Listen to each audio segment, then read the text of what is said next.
whether it is insulation testing or it is testing for any equipment. And then that waveform is going to appear on the oscilloscope, which we have in the testing in the control room, where the waveform is recorded. Not only is recorded on the oscilloscope, as well as there is an impulse voltmeter which shows that what impulse we have achieved. Okay, so is there any question regarding? So let's go inside values which actually exist. Okay, which is shown on this paper. That here is that high voltage transformer, then the two rectifiers you can see, and this CS is the impulse capacitor, which is storing that energy. And then on the right hand side we have shown RM. This RM, here it is the measuring resistor, and this is going to GM. If you see the block here, this GM is the DC voltmeter, which shows the total DC voltage on which the system is charged up. Then we have the sphere gap, the triggering occurs there, and then through these two wave front and wave tail resistors, you could see what we were talking before, that we have the capacitor divider and the NTZ, which is the low voltage divider, which comes to the stack. And here we this part this comes to STM as well as to the ZAG. Now STM is the impulse voltmeter, which shows the impulse. It's an analog meter. It shows with the jerk the peak value the system has acquired. Simultaneously, oscilloscope, which is coming, this is OCS, is the oscilloscope which is coming parallel to the STM. It also records the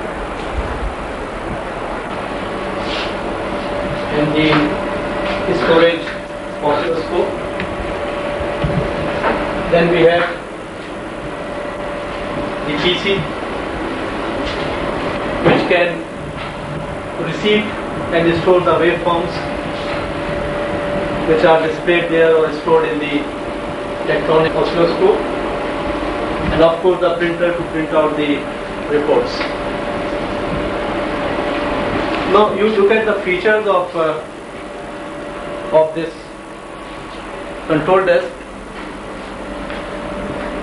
Then there is a safety that without this key it will not operate. And here are the measuring instruments. The peak voltmeter SM76. It reads the peak AC values and shows of course the RMS value, which is divided by √2. And then the DC voltmeter GM78, which will measure the total stored charge on the impulse capacitor, which is to be applied to the object. And of course the impulse voltmeter STM76 to show the impulse. And on this side we have the it's a control the ZAG82 unit. From here we are taking output to the oscilloscope, and the time at which external triggering occurs is also here.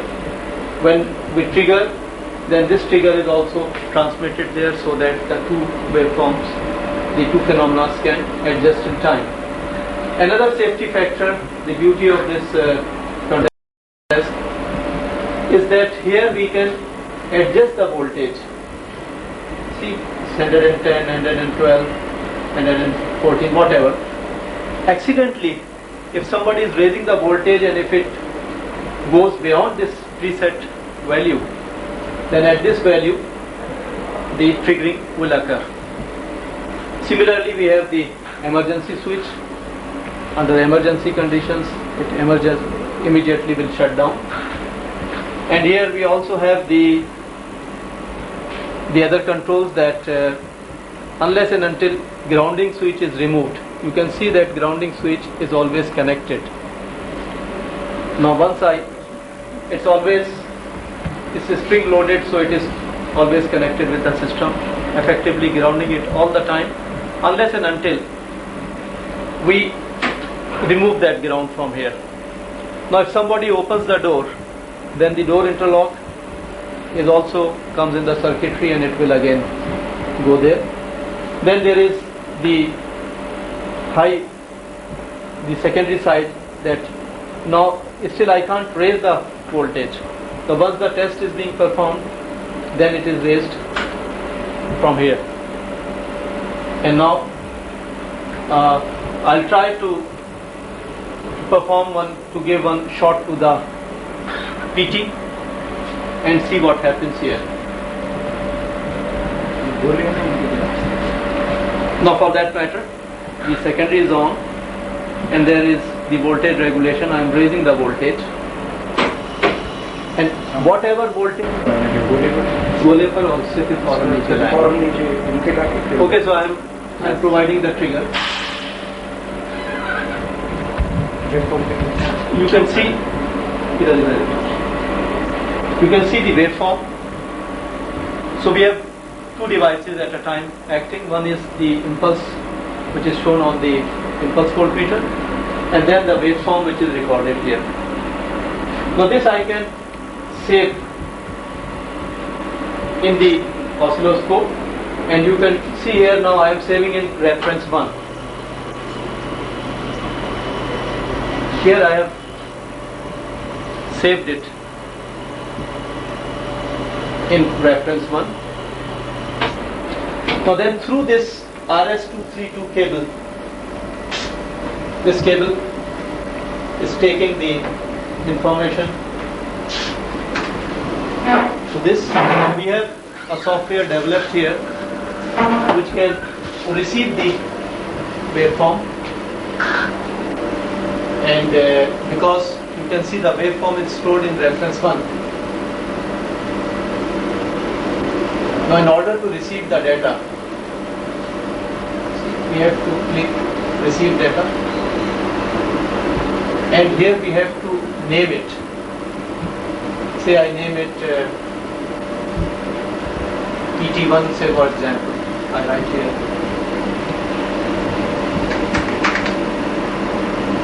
to the oscilloscope, and the name of the file is PT1.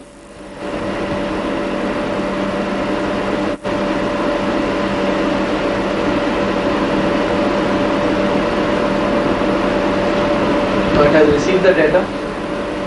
Now we wish to see the waveform. So we have to see the window and the waveform. Now it is with the name PT1 wave. PT1 wave.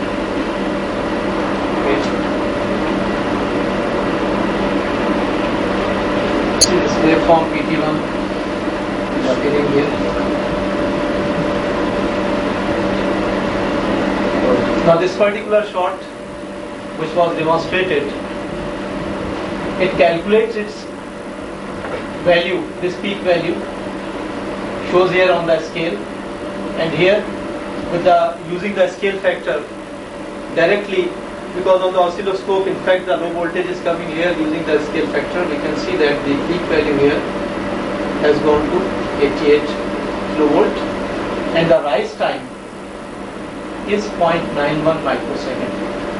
Now rise time 1.2 microsecond has a tolerance of plus minus 30%, and it is well under that, and it also shows the virtual time to half value, which is 51.2, which is specified as 50 microseconds with plus minus 20% deviation. So one can see it's very close to the values which are defined.